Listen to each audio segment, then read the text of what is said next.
So we're going to start with a niggin, B'Shem Hashem. It's on page 125, I believe, and then Rachel will lead us in Havdalah.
Havdalah for two reasons. One is because it's Saturday night, so that's a good time to do Havdalah. And the other is because Havdalah for me this week feels like it's got an extra meaning. With Havdalah, you say that there's been something very precious in your experience in your life, Shabbat, and you're just really reluctant to let it go. And so you try really hard to keep the feeling of it with you. You bring the light in with your fingers. You smell the sweetness of it with the spices. You try to remember the goodness of it with a cup of wine. And Havdalah sort of says that the memories of that experience will take you more safely into the week and the challenges of the week. And maybe Shiva is a bit like that too.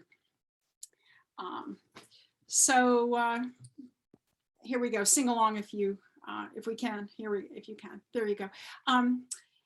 So I'm going to sing the introductory paragraph, and then you'll see the blessings here on the screen. הנה אל ישועתי אפתח ולא אפחד, כי עוזי וזמרת יה אדוני ויהי לי לישועה, ושאבתם מים בששון ממעייני הישועה.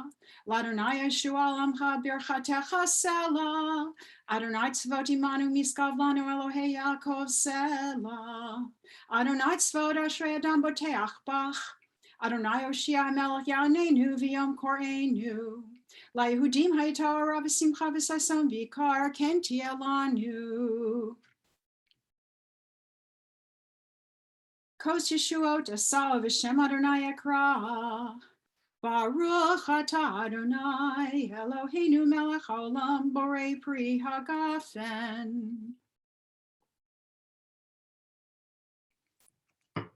ברוך אתה אדוני אלוהינו מלך העולם בורא מיני בשמים.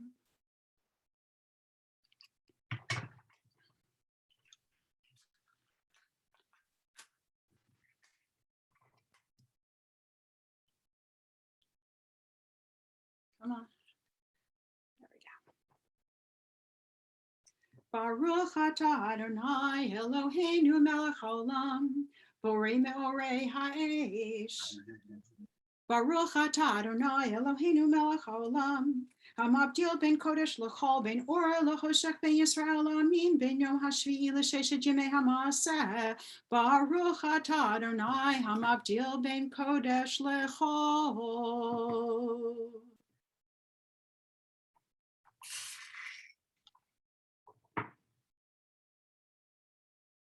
Okay, thank you.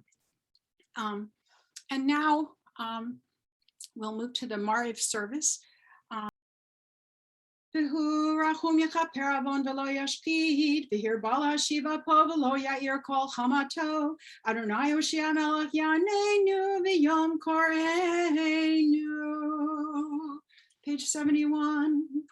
Baruch atah Adonai Eloheinu melech haolam, asher bidvaro mariv aravim, b'chokhma potech sharim, u'tevuna mishaneh itim, u'machalich et hazmanim, u'misader et hakochavim b'mishmerotehem, barakia kirtzono, borei yom v'layla, golel or mipnei choshech, v'choshech mipnei or, ma'avir yom u'vevi layla, u'mabdil ben yom u'vein layla, Adonai Tzivaot Shemo. El Chai v'Kayam Tamid Yimoch Aleinu Le'olam Va'ed, Baruch Atah Adonai Hama'ariv Aravim. Page 73. Ahavat Olam Beit Yisrael Amcha Ahavta, Torah Mitzvot Chokim U'Mishpatim Otanu Lamadta, Al Kein Adonai Eloheinu B'Shachvenu V'Yivkumeinu, Nasiach B'Chukecha, V'Nismach B'Divrei Toratecha Mitzvotecha Le'olam Va'ed, Ki Hem Chayenu V'Orech Yameinu, U'Vahem Negeh Yomam V'Layla, V'Avatachal Tasir Mimenu Le'olamim, Baruch Atah Adonai, Ohev Amo Yisrael. The Shema is on page 75.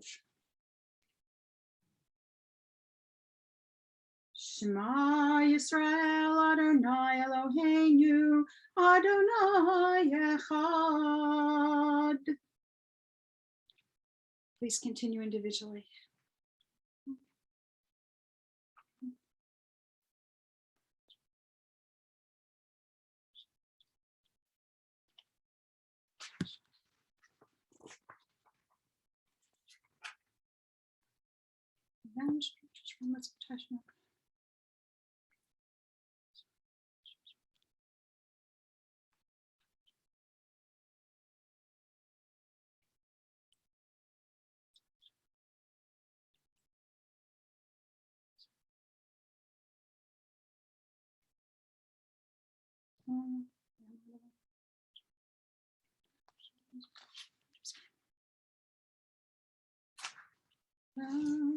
Vayomer Adonai al Moshe lemor, Daber al Bnei Yisrael ma'ot aleim asem.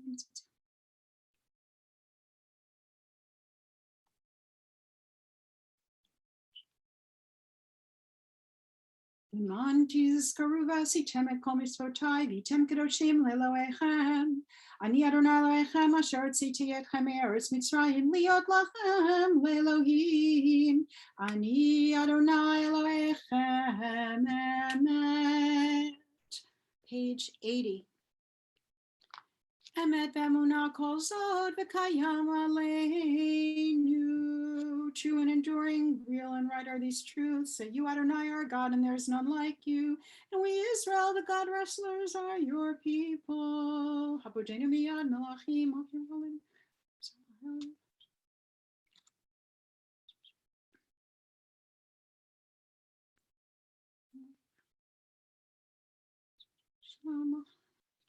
Umalchuto beratzon kiblu alehem, Moshe Miriam u'bnei Yisrael, lecha anu shira, v'simcha rabah v'yamru chulam. Page 81.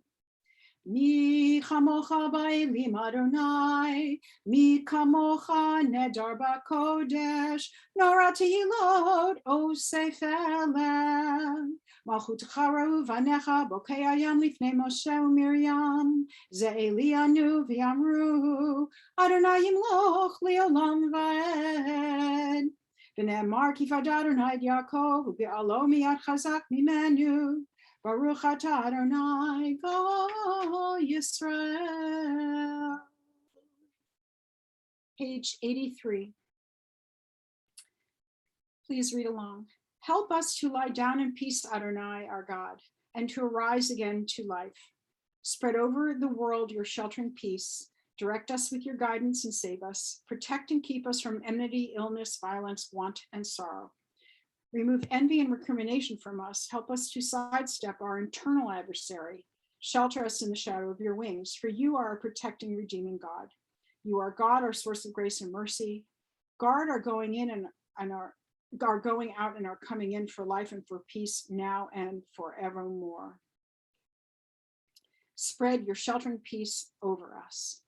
Baruch atah Adonai, shomer amo Yisrael la'ad. Page 85. Baruch Adonai le'olam amen v'amen. Hallelujah.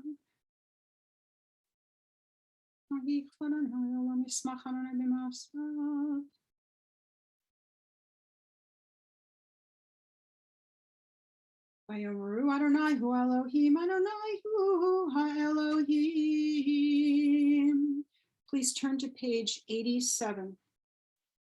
Baruch Adonai bayom, Baruch Adonai balayla, Baruch Adonai b'shochvenu, Baruch Adonai v'kumenu.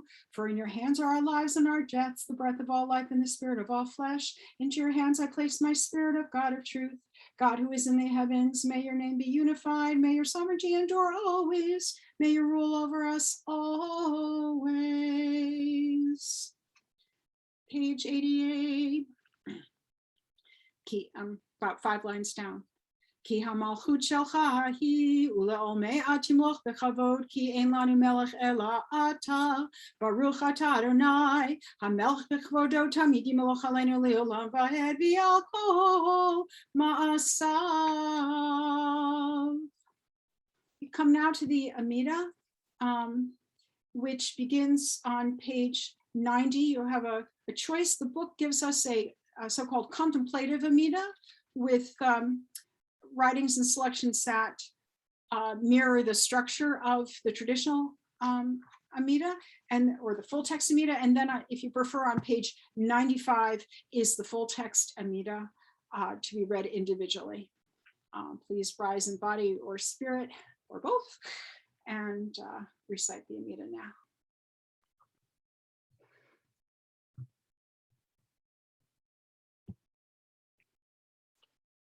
La la la la la la la la la la la la la la.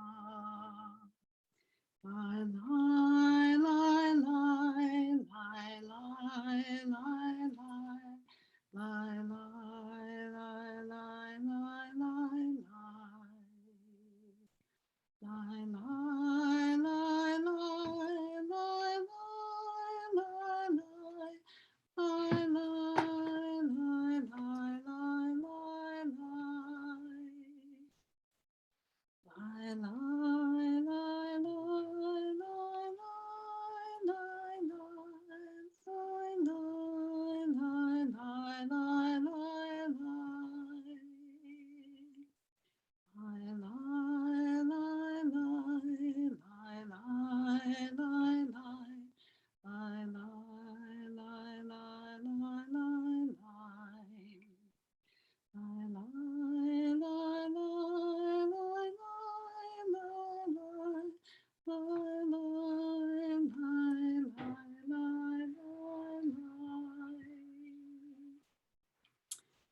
If you're not done with your Amida, please continue on your own.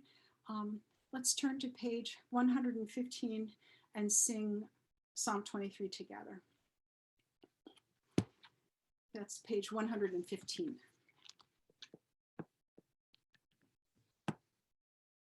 Mizmor leDavid, Adonai roi lo echsar, b'ino deshe yarbitzeni, al mei menuchot yenachaleni. Nafshi yeshovev, Nafshi yeshovev, yancheni b'magle tzedek, l'man shemo. Gam ki elech b'geit salmavet, lo ira ra, ki ata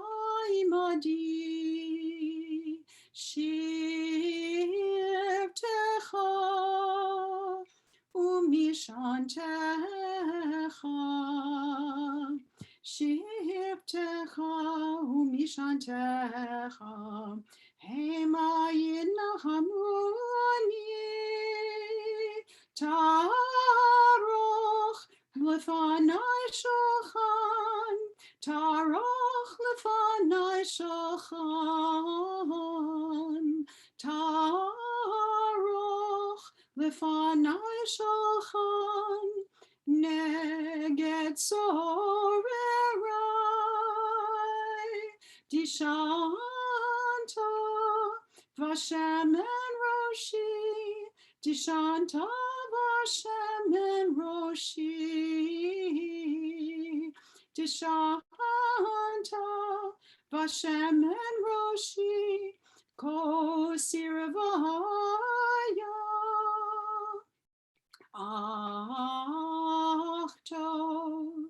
Ach tov v'chesed,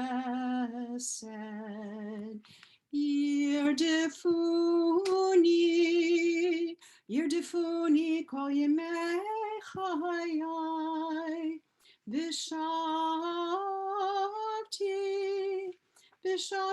b'veit Adonai, v'shavti b'veit Adonai, liorech yamim.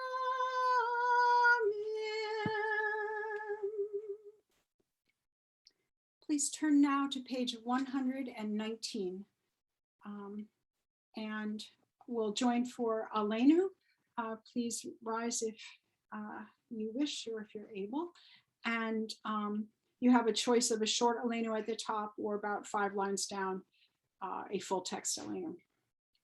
Aleinu l'shabeach la'adon hakol, la'tekidu la'liotzer breshit, shelo asanu kegoyei haratzot, v'lo samanu kimishpachot ha'adama, shelo sam chelkenu kahem, v'gor aleinu kechol hamonam, va'anachnu korim u'mishachavim u'modim, lifnei melech malchei hamlachim, HaKadosh Baruch Hu, Shehu Noteh Shamayim, V'Yosed Haaretz, U'Moshav Yikaro B'Shamayim Mima'al, U'Shechinatu Zo V'Govhei Meromim, U'Eloheinu Einod. Continue individually at the bottom of 120. Okay,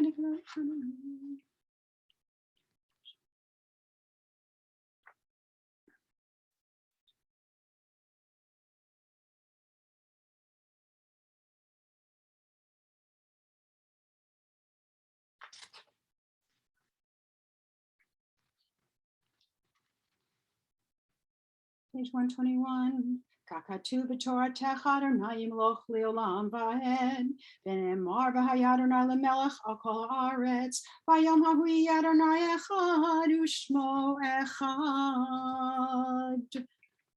Mourner's Kaddish is on page 122. I'm going to start reading it myself as one of the louder voices just to help us stay in line, but if the mourners are loud, I'll step back. But I'll just start us together on page 122. Gadol, Yikadash, Shnei Rabbah. Amen. Dera, Kirhu, Day, Liamli, Malchute, Bahayon, Umayim,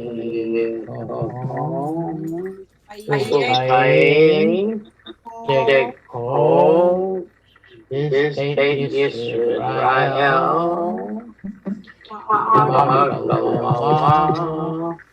Uzman, Karif, Imru, Amen.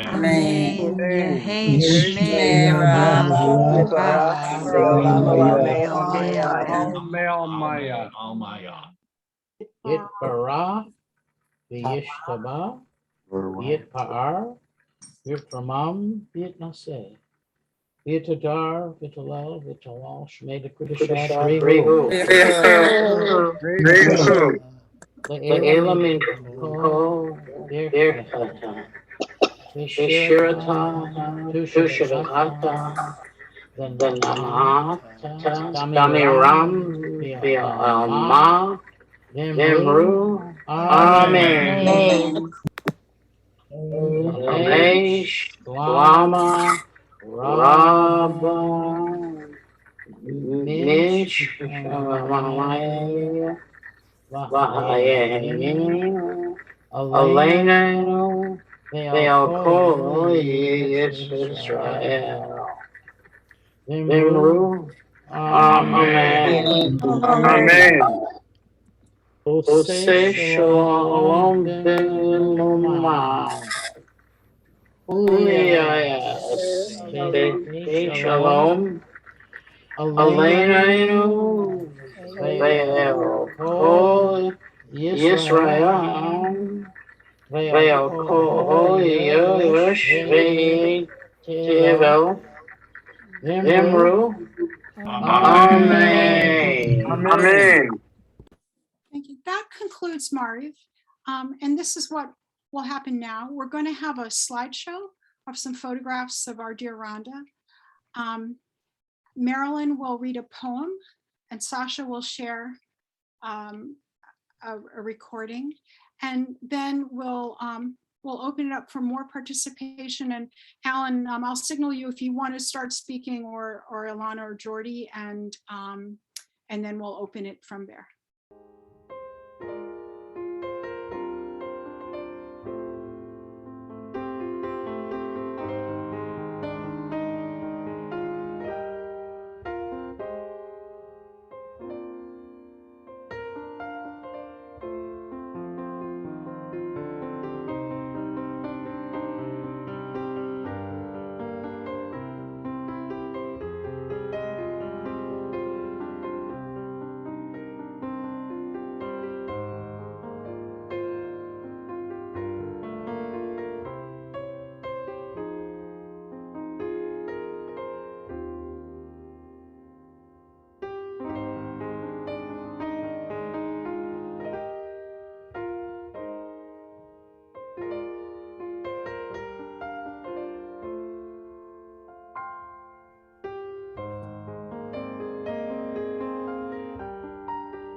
Rhonda, holding a heavy braille book with a strong arm.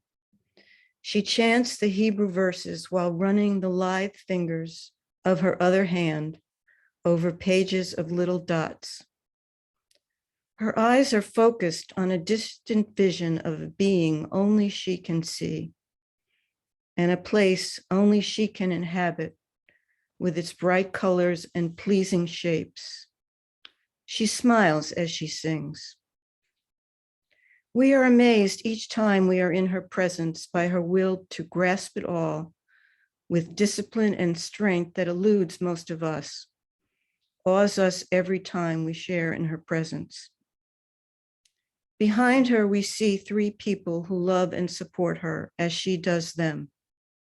Four people giving endless gifts to each other. Husband, daughter, son, wife, a family with unbreakable bonds forever. Hello, everyone. I'm going to tell two very quick anecdotes about Rhonda, and then I'm going to play a message from an old friend of hers who I've gotten to know a little bit recently. My first anecdote is just the first time I heard Rhonda daven. I came up to her afterwards, and as a singer myself, and I said, "You must have had some sort of cantorial or classical training."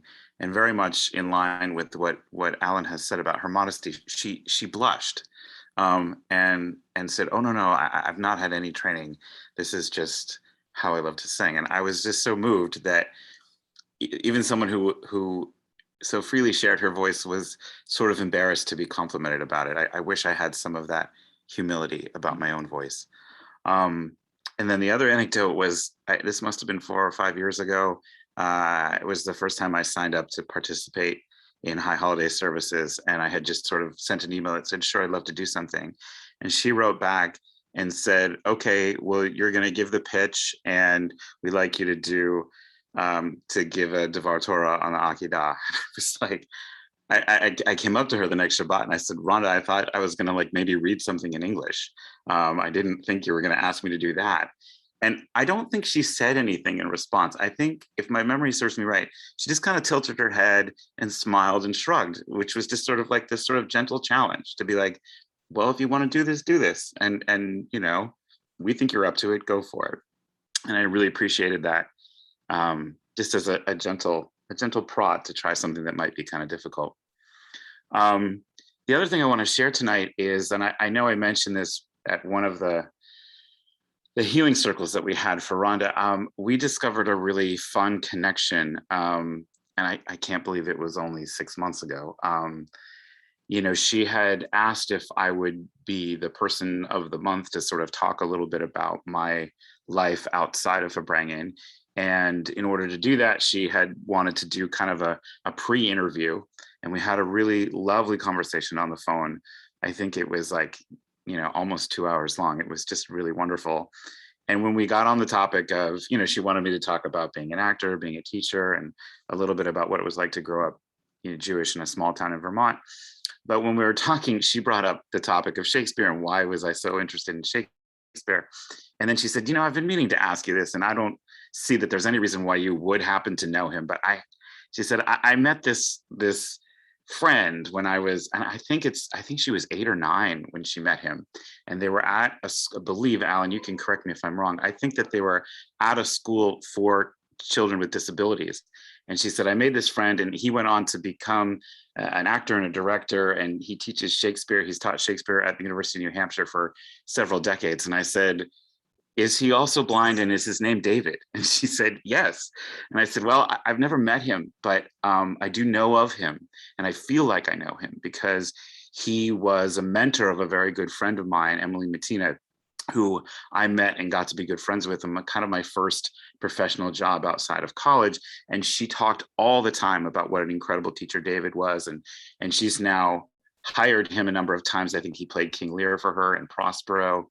And so it was just kind of this really neat connection. And, I wrote to my friend Emily that night to say, "Oh my God, I know someone who knows David really well."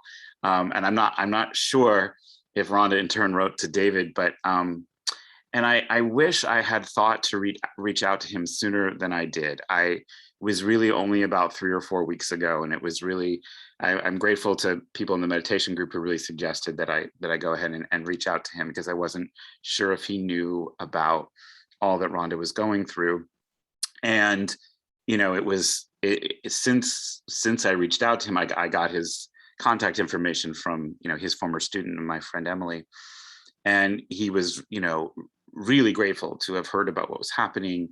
And he asked me to keep him in touch, you know, keep in touch with him about everything that was happening. So I've been forwarding him lots of emails about how Rhonda was doing, and progressing. And I was able to, he made a very short recording directly for Rhonda that I was able to play for her the one time I was able to go and see her in hospice. And she was asleep at the time, but I like to think that she really heard his voice and was moved by his voice, as she was someone who so appreciated the human voice. And when you hear, I'm going to play another recording that he sent to me today in just a moment.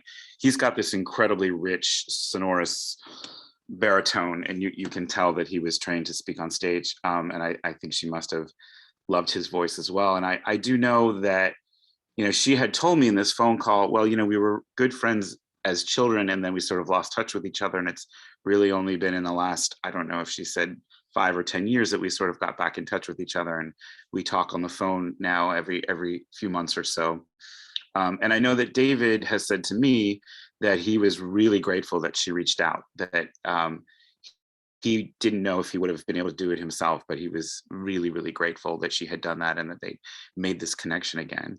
And we share a lot in common. He teaches, he's, you know, so interested in Shakespeare. He's actually directing his last production before retiring from the University of New Hampshire, and he's directing Twelfth Night, was one of my favorite plays. But his rehearsal schedule and his teaching schedule meant that he couldn't watch the live stream of the burial, and he hasn't been able to be at any of the evenings of Shiva. So I asked him, you know, would you like me to read something, or would you like me to play a recording? And he sent me this today, and I've not yet had the chance to listen to it, but I don't think it's terribly long, but I'll give it a play for you, just so you can hear his voice and what he had to say about his friendship with Rhonda. And Rhonda and I have no. My name is David Richmond. Yes, I would say I'm a very old friend of Rhonda. Rhonda and I have known each other for more than 60 years. And Jordan and Alana, I have not met you, but I have heard Rhonda talk of you often with great love and pride. I regret that I can't come to the Shiva. Like Sasha, I'm in rehearsal, and my rehearsals extend into the evening, but I'm grateful to Sasha for giving me this chance to remember Rhonda.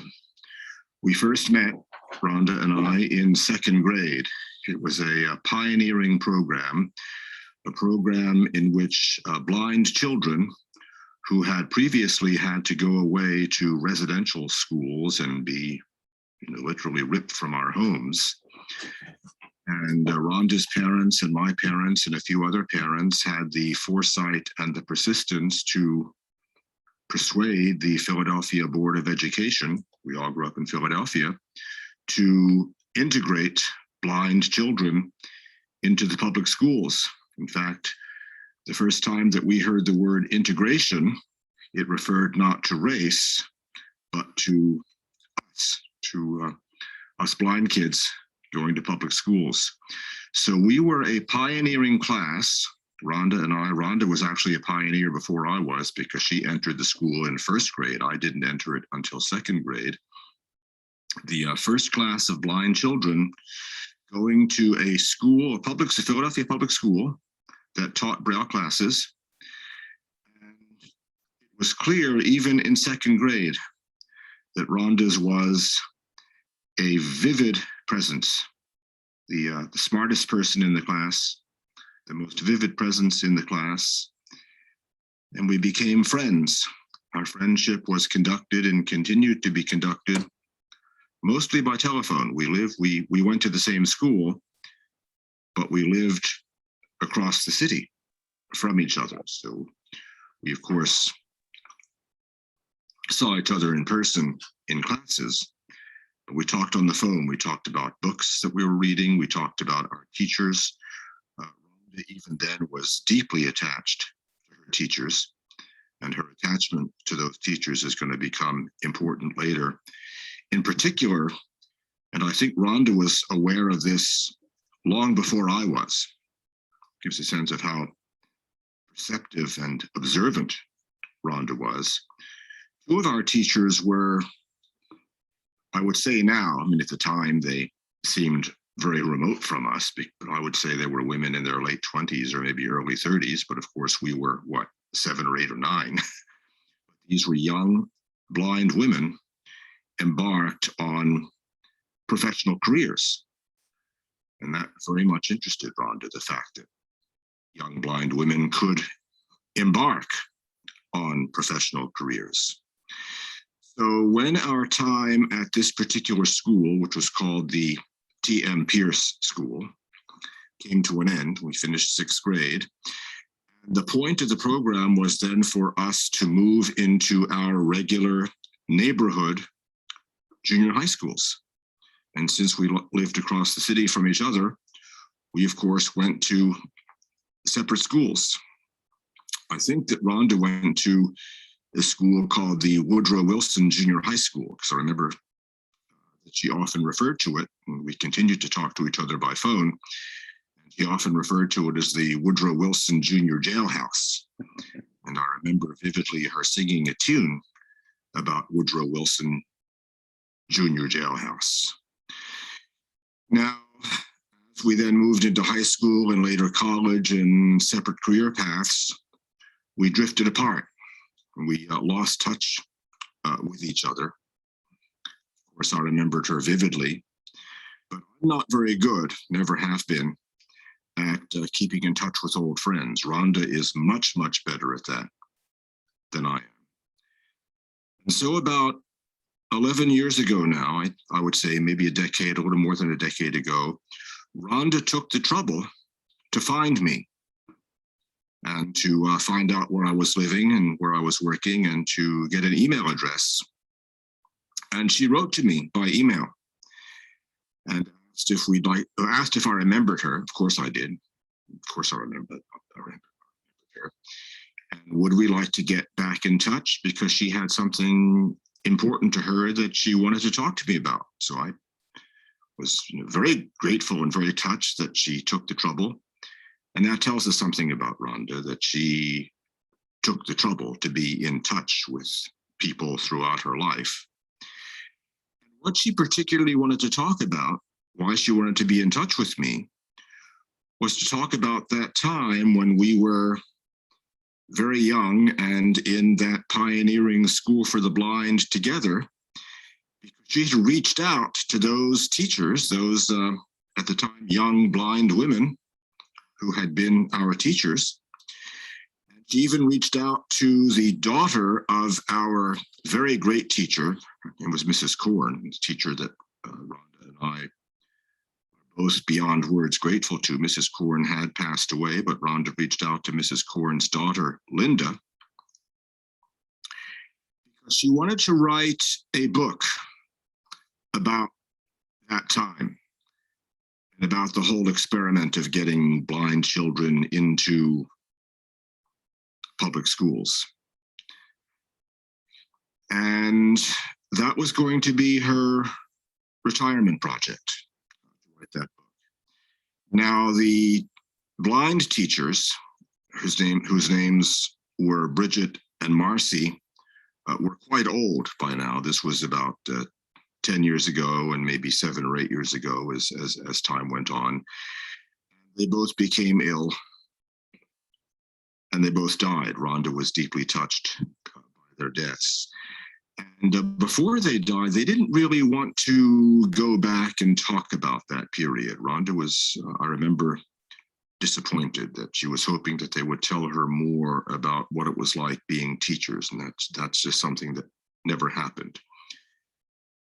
But the bright side of all this is Rhonda and I renewed our friendship. for the last 10 or 11 years, we made a point, or rather I should say Rhonda made a point of being in touch. And we kept up our old habit. We talked on the phone every 3 or 4 months. We talked about books. We talked about what we were reading. We lamented, Rhonda in particular lamented for the state of the United States, living in a sense of perpetual dread, wondering, seriously wondering if this was the end of American democracy. And of course, Rhonda, working for the Department of Education, was even much closer to those matters than I was. I remember how vividly she was looking forward to finally being able to retire from the Department of Education and maybe getting back to work on that book, These Schools for the Blind, that she cherished the thought of writing about. And of course, talking about our families, talking about our work, Rhonda as an attorney, me as a prof of theater. Okay, thank you, Sasha. That was really beautiful to hear his reminiscences of those very early years. I wonder if members of Rhonda's family, Alan, Alana, or Jordy, would like to speak now. And a few people, or at least one person has chatted me wanting to speak, but if you hit the raise hand feature, we'll take note of who wants to speak. But I want to start opening the floor to, if they wish, to Alan, Alana, and Jordy and Alana. Yeah, I'm honestly a little sad. That slideshow was beautiful, but it took a lot out of me. So I don't really have a lot of like lighthearted stories to share right now. I hope that's okay, but I'd love to listen to people's memories and take it all in. I would start by saying that the slideshow had a similar effect on me that it did on Alana.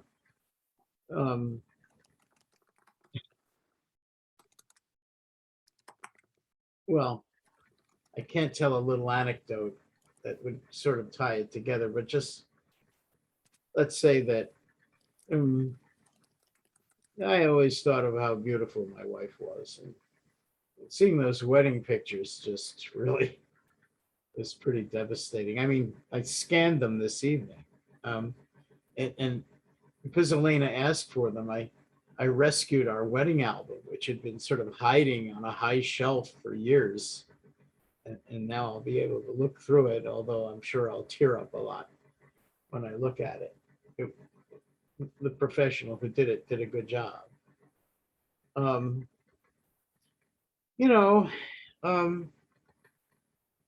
Rhonda, as Sasha was pointing out, always, for me anyway, tended to downplay her own abilities and downplay her own successes. She very frequently led services at Fabrengen, as everyone who is here from the congregation knows. And people really, really liked it, as they naturally.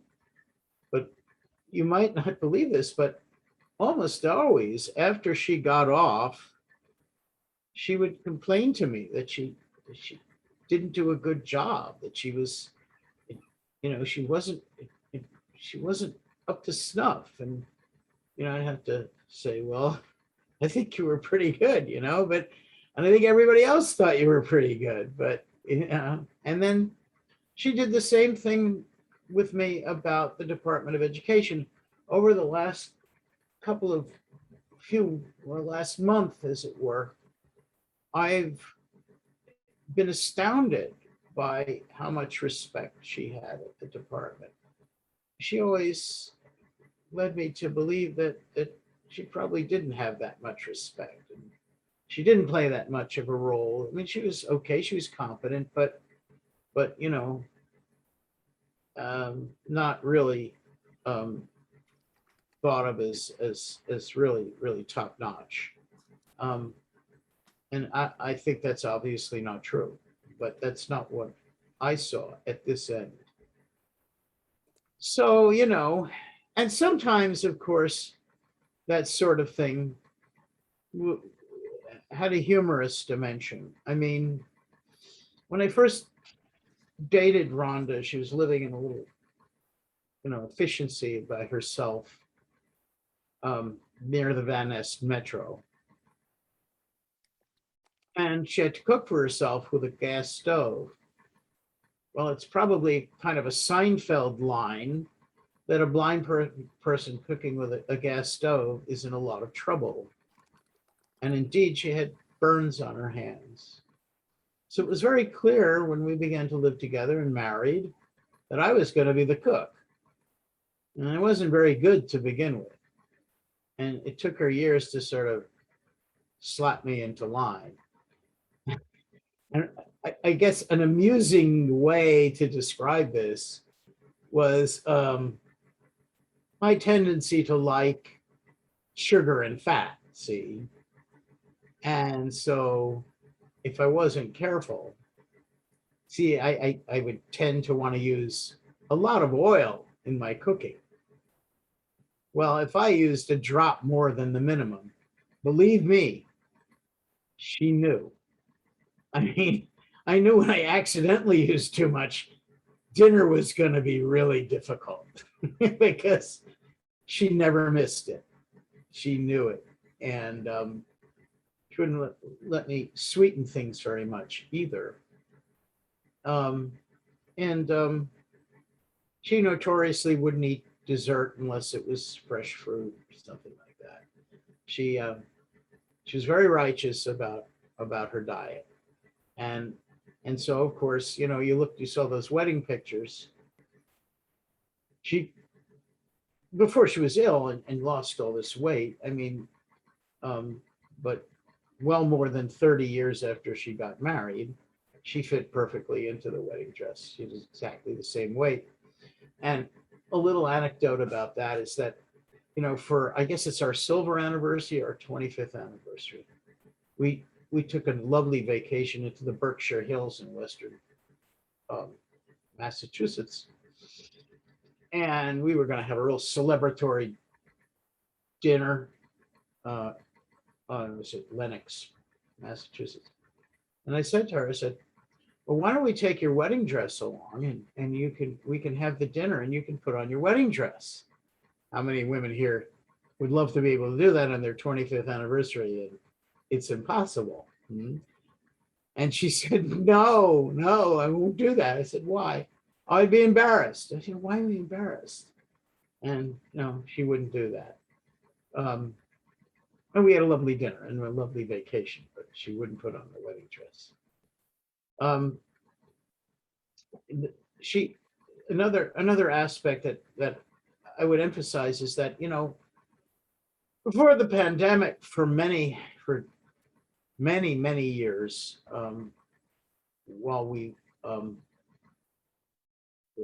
you know, I would drive her to the metro, and then later when we moved here to Friendship Heights, I would drive her downtown because we figured out a way to do that and beat the commuting traffic. And, you know, she would dress herself in the morning, and Rhonda, frankly speaking, took advantage of her good looks and dressed to kill, which she made clear to me, even though she couldn't see them. She must have figured out that most of her colleagues at the department didn't do that. She was the best dressed woman there. Certainly, with perhaps one other person, the best dressed woman at Fabrengen. That's maybe not such an achievement. But she would go into this big closet she had with gazillions of of dresses and blouses and everything else.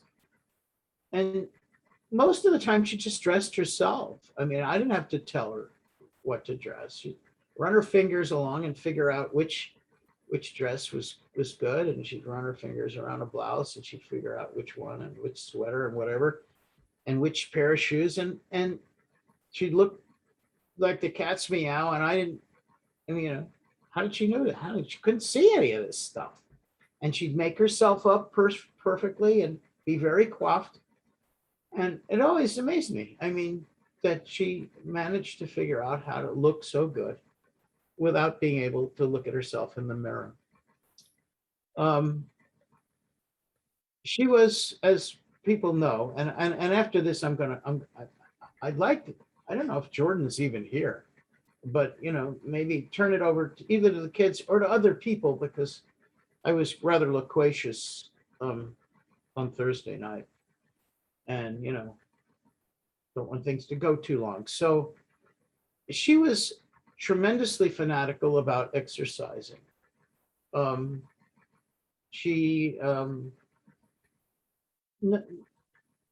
the pandemic, again, when she was well, she was pretty good at making me walk with her 3 miles every day.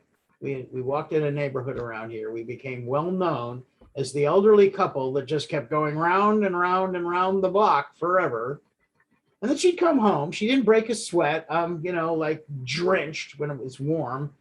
And she'd go upstairs and do the treadmill for another 40 minutes on top of that. Up until fairly recently, this is an old building, about 45 years old, and the elevators were way past their time, and they broke down a lot. We live on the 12th floor, right? Like a 12th floor walk up, you know? And she would say, all right, we're walking up.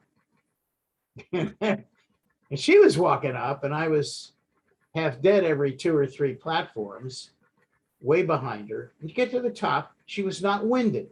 She'd walk up, just straight up 12 floors, and she wasn't winded. That's the way she was. And it was always very impressive. And she was just gorgeous. And I loved her to death. And I'm going to stop because I'm sure other people want to say things. This is Judy Human. Hello, everybody. Sorry that we're not all together, but it's great to see you all. And Alan and your family. You know, Rhonda was a warrior. Rhonda was a good Jewish warrior. She was worried about her weight. She was worried about her husband.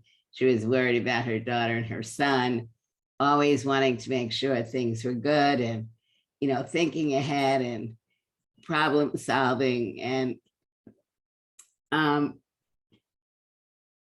you know, I worked with Rhonda when I worked in the Clinton administration. And I remember Rhonda walking down the hall for meetings where she'd have all these books in her arm, and she'd be walking very, very carefully to come down to a meeting and plunk all these books on the table. And in everything Rhonda did, she was a perfectionist. And she was so detail oriented and so analytical. And as Alan was saying, you know, worried. And I want to say, you know, as a disabled employee, even though this was almost 20 years ago that we worked together, things are not the same if you're a disabled employee and a non-disabled employee. Even when they are, you're always wondering whether or not good enough is the same as good enough for a non-disabled person. And I think that was, you know, part of what would go on for Rhonda, but it wasn't just Rhonda alone. So worrying about whether or not she was good enough, or there are always people that are better than you are, right? I mean, I can't do everything. I'm good in some areas, like not good in other areas. But, you know, she was always worried about that. But I'm laughing about Rhonda and her weight because of my mother. My mother didn't weigh the same when she died, but she weighed 92 pounds when she met my father, 92 pounds when she got married. And she went up to 118 pounds, which was never, a lot of weight. And when Rhonda would be talking to me, she wouldn't eat everything, Alan, you lived every day. To me, it was always humorous, and I was envious because she really wouldn't eat certain things. For me, maybe I would take a bite of something, but she was kind of Orthodox Jewish on this one, right? She didn't do this. You weren't supposed to do it. She didn't do it. And I went to Farbrengen a couple of times. I go to Addis, but I've been to Farbrengen a number of times, years ago, actually. And Rhonda also came to Addis and spoke at one of the events that we had for National Disability Jewish Inclusion and Awareness Month. And of course, she was great. And she was always, this kind of picture of perfection. And I was amazed by her davening ability. I don't come anywhere near it. And one thing I feel badly about is we never really got to have any serious discussions about that. But I really admired Rhonda. And I think she really touched so many people's lives in so many beautiful ways. And the work she did at the department really positively impacted so many children around the country and their families. And they'll never know her name, but we know that she was the real leading person in really helping to advance the rights of disabled children. So Alan, we're all with you. Okay, Lucy, and then Cindy, and then David. Thank you all. 3 short stories. Rhonda and I go back over 40 years, and from that Van Ness apartment, she somehow knew that my late husband Bernd was really handy. I guess she didn't know a lot of handy men. I don't know how many handy men there are in Farbrengen. But at any rate, she identified pretty quickly that Bernd was one. And she asked him to come and set up her stereo. And he did. And it just cemented a really close friendship between the 3 of us. And she was terrific when Bernd was sick and Bernd died. And the second story I want to tell is that she always was organizing things for other people. And she was always telling me, Lucy, I want to organize a birthday party for you. Lucy, I want to organize this or that. And I happened to be in Tacoma Park this afternoon and passed the restaurant Trattoria Dalina, I think. Some of you were there for that particular event. I think it was my 65th that she organized this amazing party. And it was just so typical of her. She was always trying to make other people happy and feel special. And I just hope I was able to give her a little bit back in return. The third thing I've said to a number of you, I think many of you know that I lived in Africa for a long time, and there's a wonderful African belief that's present in many cultures. And it's that no one is really dead until the last person who remembers him or her has also passed. There's that stage where people are alive. They still influence us. We still talk to them. I still talk to my mother. I'll be talking to Rhonda, talk to Bernd. But they're still very much alive with us. And I think that African belief that no one is really gone until the last person who remembers her has also passed. It will be true for all of us with Rhonda. Thank you. Cindy. Yeah, thanks so much. I want to also share very quickly three things. One is that I have a very distinct memory of the first time I ever met Rhonda, which was at the Religious Action Center where Verbringen held services. This must have been, I think, in early 1983. And there was a woman sitting across the room from me who was describing a ski trip that she had just taken. And someone mentioned this in their remarks during the funeral, but she was describing the sensation, you know, of going down this hill on skis. And I thought, okay, that's cool. She went skiing for the first time. And then Jerry kind of leaned over and whispered to me, you know, she's blind. And I was just completely floored. And I was reminded of that story again when someone mentioned it. I don't remember who it was, one of her work colleagues. Another memory that came to me when people were speaking at the funeral was the kind of voice recognition or voice software that Rhonda had on her computer to translate written messages into voice messages. And I typically and a lot of times sign my emails XXOO for hugs and kisses.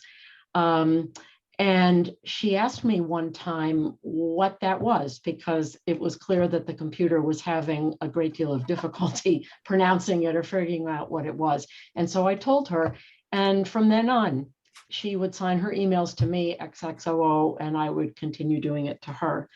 And then the last thing that I want to say, which is much more poignant, from when Rhonda was sick, she mentioned how much she missed her parents and how much she missed Max and Esther. And she asked if I would say something about Max and Esther after she was gone. And what I can think of is the completely close friendship she had with Esther, how the seat next to Esther, who was always there, you know, at the beginning of services, the seat next to Esther was always reserved for Rhonda. Nobody else should sit there. But I think where the friendship grew out of for both Esther and Max was a shared commitment and love of Judaism and commitment to a Jewish life, to Jewish values, to Jewish ritual. And I think that Max and Esther greatly admired Rhonda for the things that she had overcome in her life, as we all did, but especially appreciated that deep connection that Rhonda had to Judaism, which is, of course, something that they shared as well. Thanks. Thank you, David, and then Diane, and then Smith-Soref. First, I just say the outpouring in response to Rhonda's death and the amazing articulate remembrances is just so heartwarming and overpowering. And I hope that Alan and Alana and Jordan take, you know, some solace from that. The first thing I was going to talk about actually fits with what Cindy was saying, which is the Verbringen folks probably know that for a number of years, Rhonda and I organized high holiday services together. First of all, I will say, picking up what Alan said, even in years when Rhonda wasn't organizing high holiday services, she'd call afterwards and ask, you know, how did I do? Do you think it went okay? Very concerned about it. Then would offer her views on how other people had done.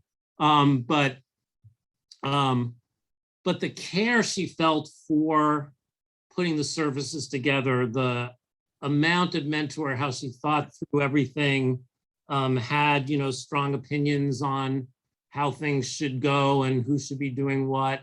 And right through to this year when she was already suffering from the illness, really putting in just as much as ever and constantly apologizing to me, oh, I'm sorry, I can't do as much this year, when she was doing as much as ever, and or almost anyway. And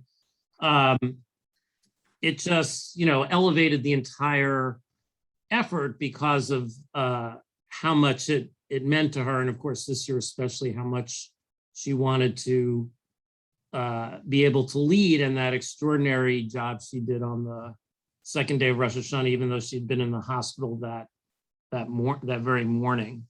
The other thing I was going to say, one is that the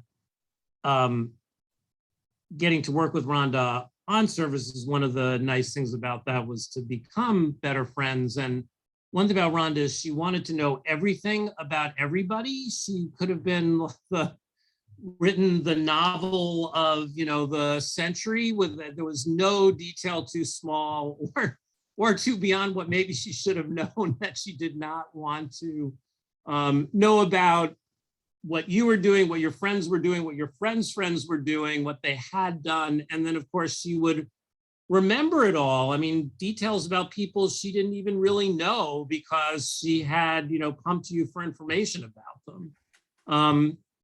And, you know, which fit with also, you know, her, as people have always remarked about her incredible voice recognition, even if it was out of context. You know, there was an email story that Rachel told about Rhonda on the metro, and I had that happen too. Like I just see Rhonda and think, should I even bother her?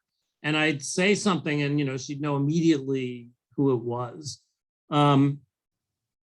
But the last thing is my warmest, dearest memory of Rhonda is one of the times we were both at Marley's on Cape Cod, and we took a very long walk together along the ocean. She loved to walk along the ocean, and this was apparently, Alan can correct me, something Alan didn't like to do.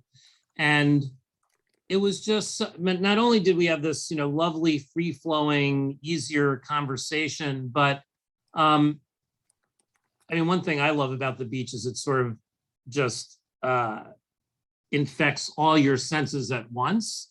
And you know, for Rhonda, that walking along the ocean was such a sensory experience, even without sight, and just put her so at ease. And it was always this, for the years since we did that, not that many years, but it was this touchstone experience for both of us. And I'll always keep that memory. So thank you.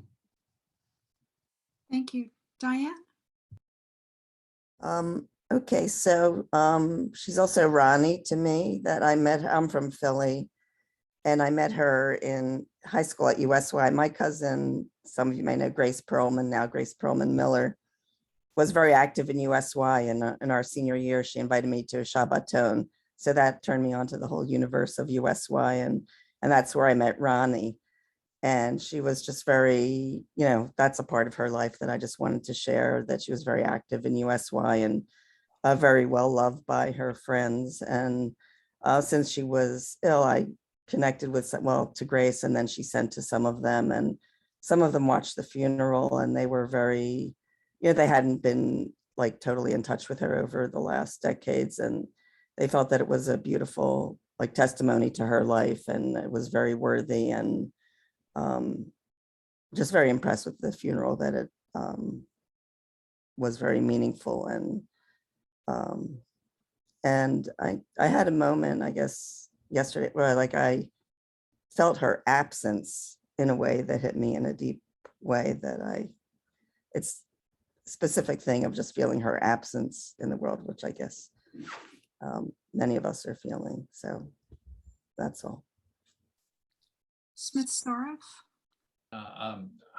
It was my privilege to work with Rhonda on many high holiday services, including the last Musaf, the second day of Rosh Hashanah. And working with Rhonda, it was such a meaningful experience, and she took it so seriously and spiritually, and was always self-deprecating about it. She would call me many times as we would arrange the service saying, well, maybe you should do this, do more of this, or are you sure that I haven't taken too many parts, or maybe I should do this and you should do that, and have you done it? She would be worried that she hadn't done enough prep, and you know, which is sort of the opposite of what I am. I probably should do more prep, but as we were working on the service for the second day Rosh Hashanah Musaf, I kept thinking, oh, well, this is only going to be a momentary setback, and we'll be able to work in the future on services. And it's such a void. I used to meet Rhonda sometimes when I was working downtown. I was at HHS and she was over the Department of Education. We'd bump into each other in the metro, would walk together as far before the two, my building was a little bit in front of where she worked.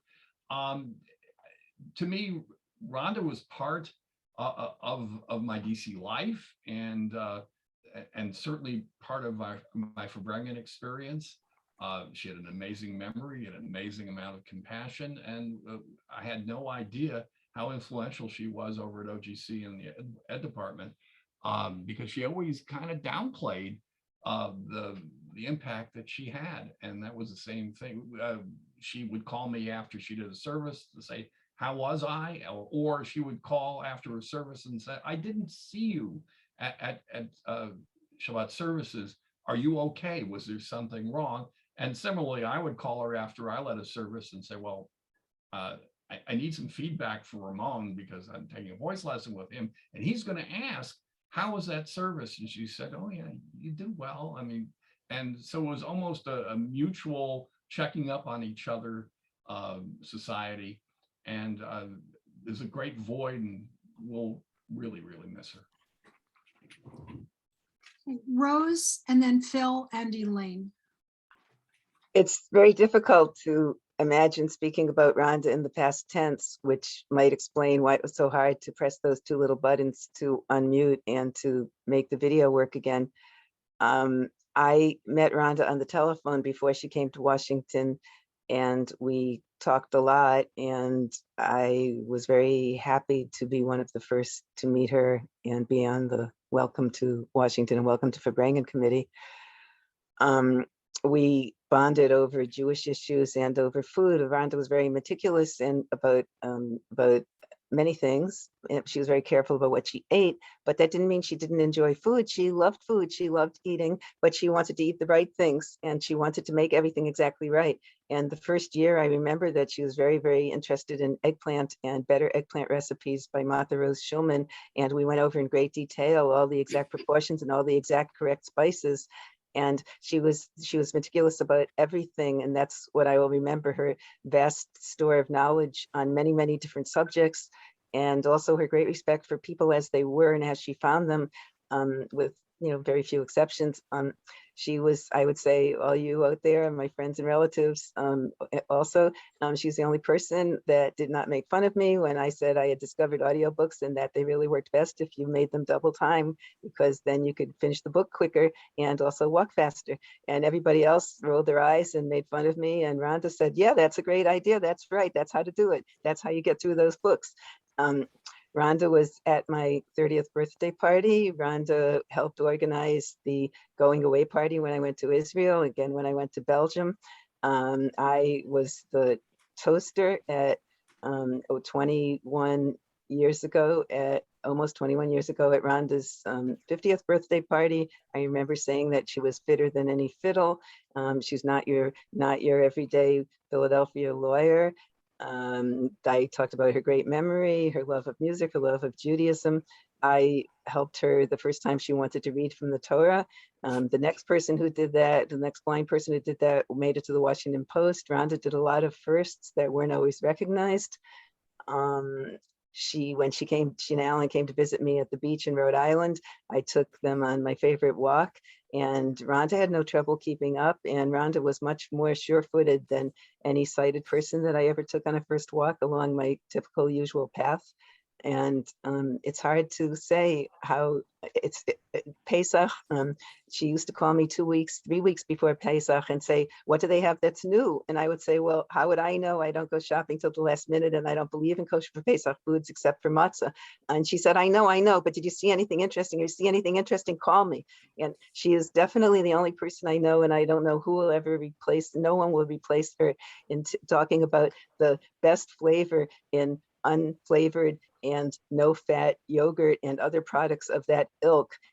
So Rhonda, there is Ain Kamoha, there was none like her, and her meticulousness and her ferocious quest for knowledge and for Judaica and Yiddishkeit of all kinds are things that I will keep in mind always. And her great fashion sense. I think I was very disappointing as a friend because of my lack of fashion sense, but she was friendly nevertheless. So So I'm Phil Rosenfeld. I'm in the office of the General Counsel at the Department of Education. And first of all, I want to offer my sincere condolences to Elena, Jordan, and Alan, and thank them for sharing Rhonda with us, our OGC family, from her real family. But we felt Rhonda always was a member of a real family at Education and OGC. Alan mentioned that government was probably good for Rhonda. Rhonda was incredibly good for government. I had the honor of hiring her at the department first 41 years ago, and it's one of my proudest achievements. Her talents, her memory, her analytical skills, all that we've heard about from other colleagues were just incredible, just out of this world, and just superlative. Couldn't really ask for any new hire to do better than Rhonda did. She worked hard.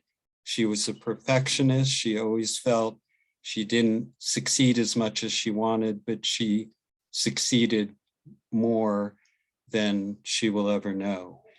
And one of the great things was her caring. She was an advocate for herself, but she was an advocate for everyone else in the department who had challenges and who were disabled in some respect. And she would let me know where the department was letting people down. And she would give me an early warning and I would try to remedy it. And she put that sense in me that I started to try to anticipate things before Rhonda would tell me. And I would go to Rhonda and say, you know, what about this? Is there a way we can improve that? And Rhonda really gave so much to everybody. She made each of us better. And I was at a meeting the day after Rhonda passed away and talking about how to bring more disabled people into the department and also how to get them oriented. And Rhonda's voice really rang out in me. And I think I contributed more than I would have, definitely because of Rhonda's contributions. She made us all better, and she will continue to make us better. I will really miss her, but my inner sense of Rhonda will stay with me and continue to grow. And thank you for sharing her with us. Elaine, and then Norman. Excuse me, I wasn't really planning to say very much at all, but I was struck by the references to Rhonda's desire to organize things. And I somehow have a very strong recollection of her desire behind the scene of the several years of the Hanukkah party, to have it be something that was more than just latkes and people getting together. And there was one occasion when there was a problem about the reproduction of the song sheets that she wanted everyone to have. And they didn't turn up and she was terribly stressed. And I don't know exactly how I ended up in the corner with her trying to help work on the plan for how everything could be okay. But I know that this year, since our major gathering apparently will be at the end of the holiday, and with more of the attention being on the 50th anniversary, I won't have to miss her in that capacity so much.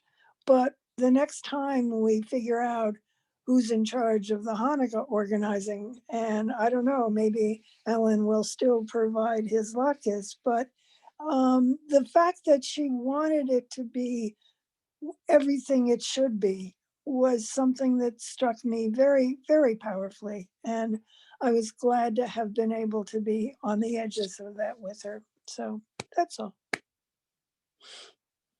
Thank you. Norman?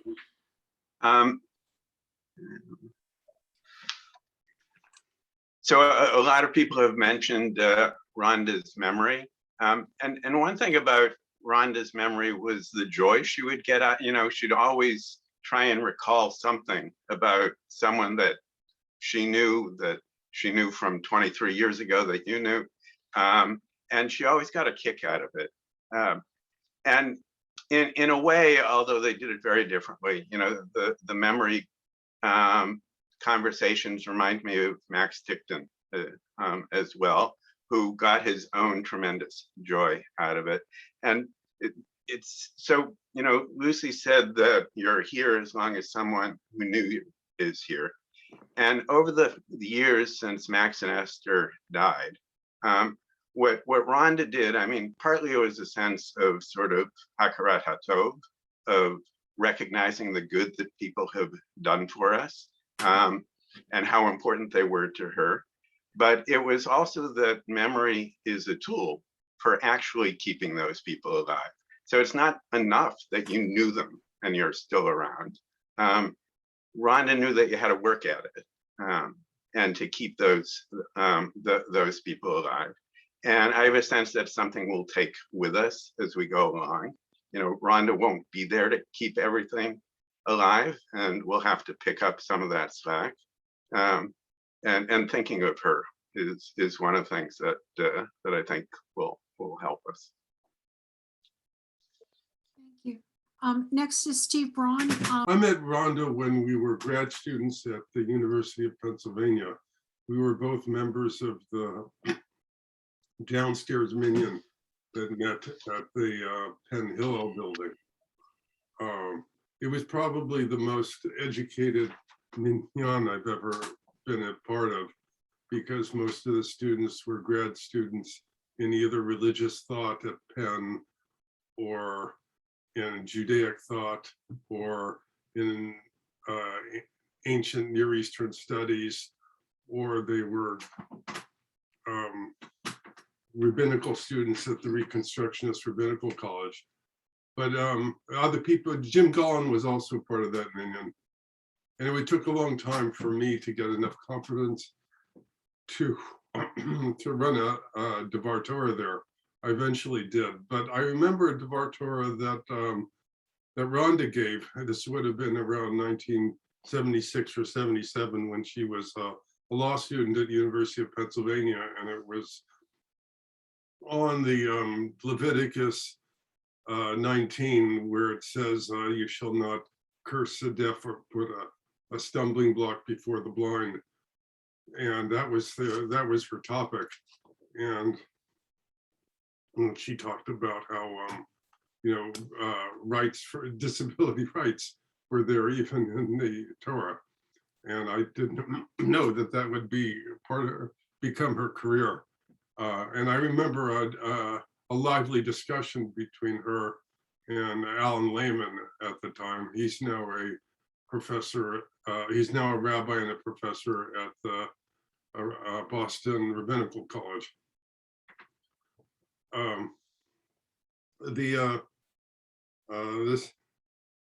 The second story I want to tell has already been half told by Rachel on the email list, but I want to complete the story.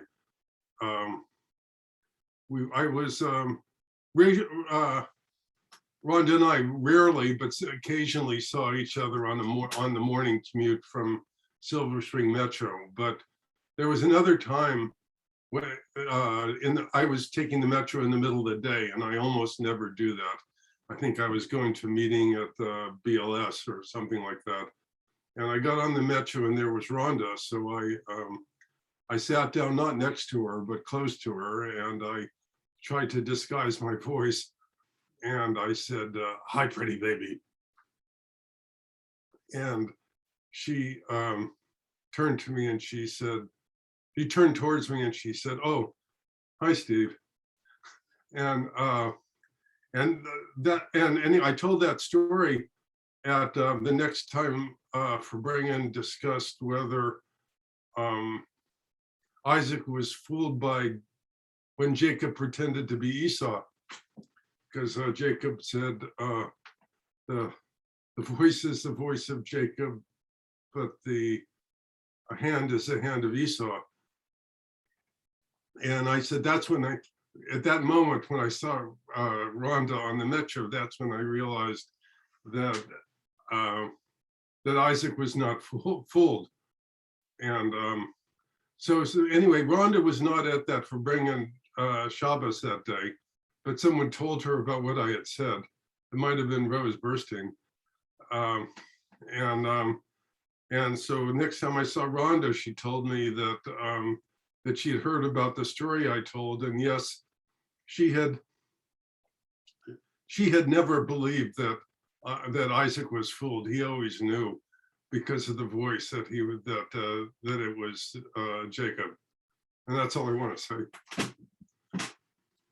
The next two speakers are Fran and then Lisa. Two things that I wanted to pick up on what other people have said. One is picking up on David said about her intense curiosity about people and your friends, your children, your children's friends, your teachers, your everything else. And she was interested and she would remember it. And I think I shared this the other day with Ellen when she called me one day and she said, Fran, wasn't such and such your internist? And I said, well, yes, it was. And she proceeded to give me news about my internist. That did I even remember having a conversation with Rhonda about doctors or internists? And the other thing that's been hinted, but that I really wanted to just reinforce is her broad reach in the Jewish community. And I am sure I am not the only one who this week, when I would talk to different people, not in Farbrengen, not at Addis, but in the broader community about what was happening this week in Rhonda, how many people knew her, we had worked with her, had davened with her one time. So just her amazing reach. And one small example was I happened to be at a adult bat mitzvah in Rehoboth last weekend with just a few people from Washington.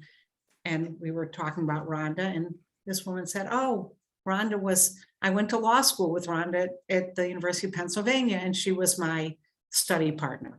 So her reach is really quite broad, and within the broader Jewish community, she had such an impact. So thanks for letting me talk. Lisa, and then Kay, and then Jerry.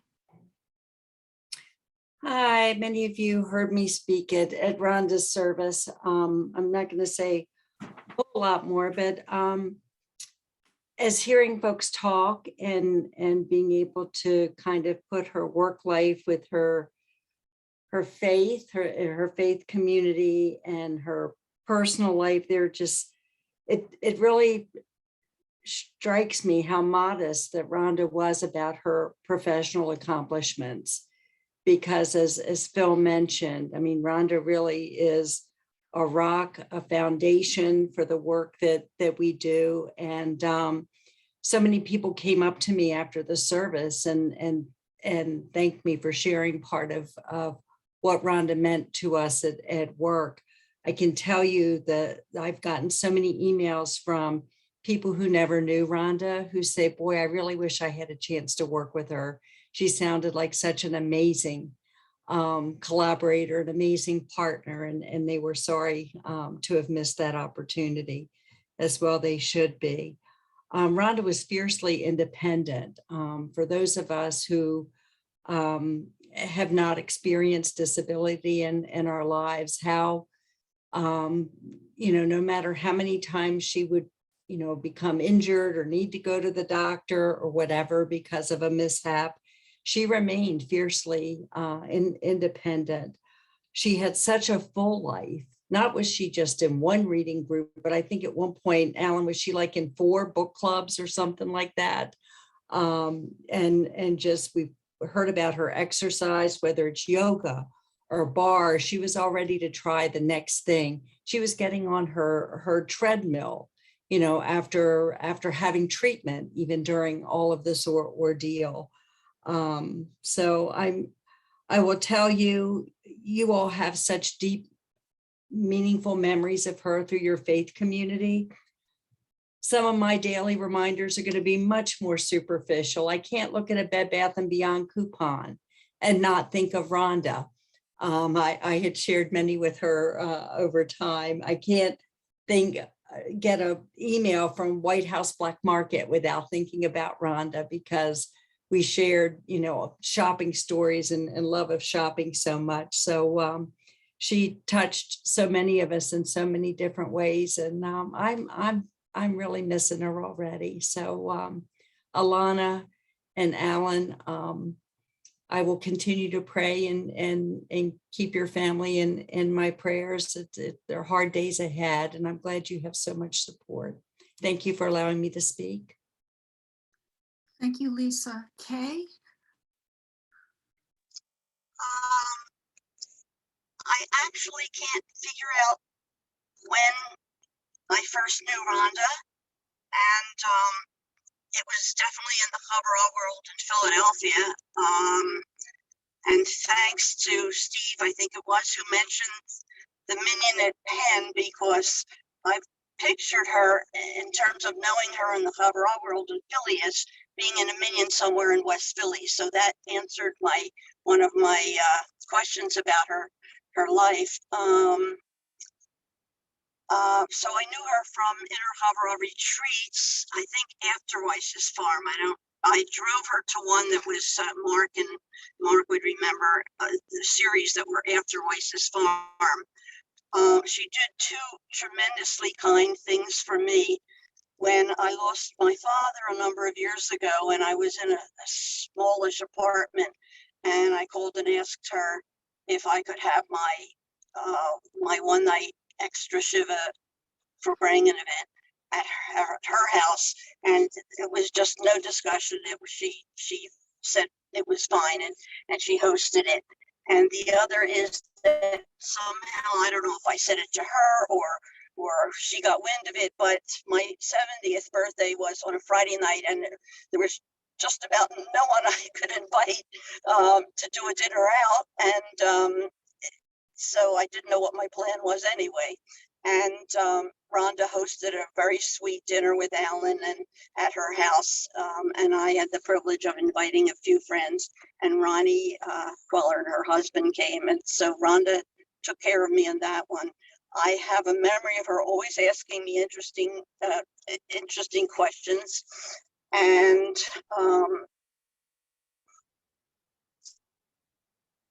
here and there I would mention to her or to Alan either voicemail or calling, and just some sort of tip in terms of something I heard that she would appreciate on NPR on disabilities, or something that I got wind of, and she never once said, "Oh, that's really ridiculous," or it doesn't fit. She always expressed interest, and I suspect that she always caught up with the things. I know that we lost her at 1 a.m. I think Monday night, and I know that this month is October is Breast Cancer Month, and I have the suspicion that it's also disabilities attention, some sort of month, because literally within 24 hours of our loss of Rhonda, I happened upon a special on PBS. They do American Masters, and the actual 24 hour, the actual day that she died, there was a special, very in-depth special on Helen Keller. I thought that was an incredible coincidence. I saw most of it, and Michael Gross said he also saw it, and she was much more of a mover and shaker in terms of human rights than I had expected, which I thought was fitting. And also there was a movie that I want to recommend to folks to catch up with. It was on, it was called Becoming Blind, and it was on the World Channel, which is a new PBS thing, and lots of information. And that just leads me to say two more quick things. And that is that we have become, the Havra world, the folks that do retreats, and all of us have become much more, not more than interested, but exploring what we're missing and how we're not dealing with people with disabilities as much. The last few years I've kind of flowered in that information. And I think that Rhonda's example of how she lived her life was a real lesson for all of us in its own way. And a word I came up with, some thinking about her a lot today, and all the days I'm thinking about her, this new word that I've been running into here and there is the word grit. And I think Rhonda had grit. And then there's just a funny little thing at the end here is that I was at Politics and Prose one time, and they had these refrigerator magnet things. And this was maybe not 8 by 11, but something a little smaller, but it was different color. You take the thing apart and it was little magnet things, and each one was a Braille letter. And the kids were younger. And I thought this will be a great thing for them to leave messages to their mother, and even for Alan to leave little Braille messages on the refrigerator. It had the letter and the Braille. And so I gave it to them, no occasion. And it was, I think it may have been in a plain, rather than Politics and Prose bag, it likely was in some sort of plain paper bag. Anyway, I asked them about it months later, and nobody ever remembered seeing it. So it just, the mystery will remain of whatever, how it got tossed out by total accident. And anyway, there were so many good, funny stories about Rhonda the last few days that I loved. And I just wanted to share that one. It doesn't upset me. I just found it kind of comical that somehow 3 people didn't spot it and they didn't get to have fun with it. Anyway, I hope that's a little bit of a chuckle. Thank you. Jerry, and then Diane and Barbara.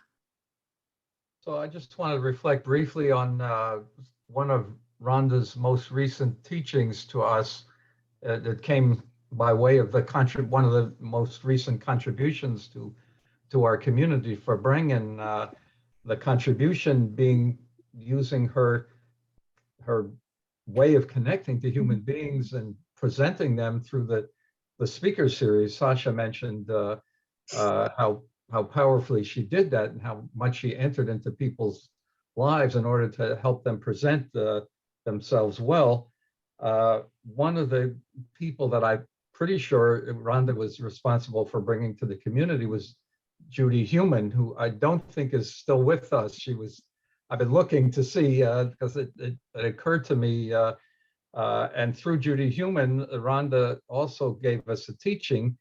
Those who were part of that will remember when she started speaking, Judy Heumann, she described what she was wearing first, and she described the room that she was in, what was on the wall behind her, and therefore making it possible for people who were blind or didn't see well to be as present as everybody else, and not just the words. And Rhonda did say something like this to us, and it was a teaching that was extremely difficult, and we didn't do it very well. But I had it in mind every Zoom minion after Rhonda spoke up early in the time when we were on Zoom, and just mentioned that people would say how wonderful it is to see everybody on the screen, and that was some kind of compensation for COVID, that we could see each other, and Rhonda did sort of call our attention to the fact that not everybody could see everyone on the screen. And every time since then, in this group or any other group that I've been in, I've been very aware of that teaching and Judy Heumann's efforts to bring people in. There are people in our community, I think particularly of Steve Braun, who do a tremendous job of trying to help those who aren't able to come to services or participate fully without some help. But we should all be thinking of that. That's among the ways we will remember Rhonda, is how we are aware of including people for all kinds of reasons who don't feel fully included in our midst, including the people who are shy about leading a Devar Torah, even if their name is Steve Braun, because they're intimidated by the group that's around it. There are many ways of being inclusive, and that's I think the best way we could keep Rhonda's memory alive and vivid in our lives and in our community. Following Jerry, I changed what I'm going to say. I think with Rhonda, I had permission to do what might have been called Lashon Hara. I felt it was important to tell her, well, so-and-so sitting next to so-and-so, or maybe they're even closer than that, or what somebody was wearing or not wearing. And we often joked, I said to her, I think I'll have enough for to atone for Yom Kippur. And so I'll miss her in so many ways. In fact, I was remembering she made me 3 different parties, one of them a surprise party over the years. I don't know when she ever had time to sleep. I loved her and I miss her very much. Okay, hi guys. I'm the youngest cousin of the Kaminskis. So Ronnie's one of my older cousins who I really looked up to. I don't have some of the memories that others have. I kind of remember her just being grown up. I don't remember her young, but I do remember one time at my grandmom's house. We were all over for one of the dinners and I walked by this room and my Aunt B and Ronnie were in the room and it was dark. And I was like, what are they doing in the room? It's dark. Don't they want the light on? And I went downstairs and I said to my sister, I said, why are they sitting in the dark? And my sister says, she's blind. They're doing Braille. She doesn't need the light. I'm like, oh, like it didn't really, we knew she was blind, but it wasn't like an everyday thing. She was our cousin Ronnie. And I just didn't even think of those things. But she did, like one person mentioned, she did teach you a sensitivity toward people who were blind. And I went to college with a guy. And so I knew how to react with him. And I knew when he needed help and he wasn't going to tell me he needed help because I just was attuned to it. And I later became more attuned to other people with disabilities, including the deaf. And I work with ESE kids. And so that's also great that she works in education. I was always very proud of her. I can't believe she didn't recognize her own accomplishments because we bragged about her all the time. We'd be like, oh, she's a lawyer in Washington. She works for the government. I was always bragging. She went to University of Penn, and we just, we are going to miss her so much. It's, it's hard to fathom that she's not here anymore. And all the cousins loved her so much. And my father was so honored to walk her down the aisle for her wedding because her father had passed away years before. And Ronnie and I were both late moms, got married, both of us got married late. And we talked about our kids and especially, my daughter and her daughter. And just, we're all really going to miss her so much. And I just, that's all I want to say. Thank you. Thank you.